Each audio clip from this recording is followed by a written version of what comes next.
Is President Marcos supportive of the Finance Department's proposal to impose a new tax on online gaming operators, given concerns that such a measure could discourage investments in the sector or push some operators underground?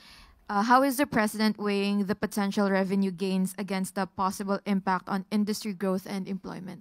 Ang proposal po na ito ng DOF na magkaroon po ng tax para po marestriktuhan ang mga online gaming ay para naman po ito sa ikabubuti ng pamilyang Pilipino. Batid po ng Pangulo na maaari mangyari sa mga gumon sa sugal at hindi niya naman po tututulan basta po mayroon pong sapat na pag-aaral para po ang tungkol sa buwis na ipapataw man.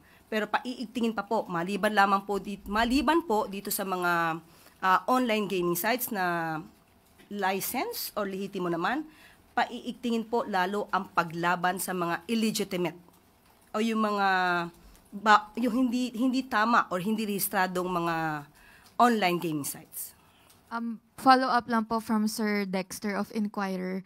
What is President Marcos's position about online gambling, with lawmakers filing bills to either outright ban or impose tighter regulations on online gambling operators and e-wallets, and acknowledging that Filipinos get addicted to online gambling regardless if they are playing on legal or illegal apps or websites? Yun nga po, kagaya ng ating sinabi, ang Pangulo po ay nakikinig kung ano nangyayari sa ating mga kababayan at kung ano man po ang bill na ipapasa nila, ito'y pag-aaralan mabuti, kung ito'y makakabuti sa ating ekonomiya and at the same time makakabuti para sa taong bayan.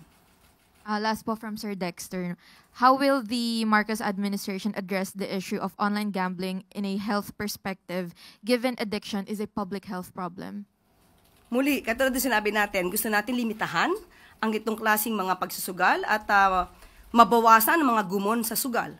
At ito po ay para sa taong bayan at ang lahat ng pwedeng suggestion at maaaring batas para ito ay masawata, hindi naman po yan tututulan ng ating Pangulo.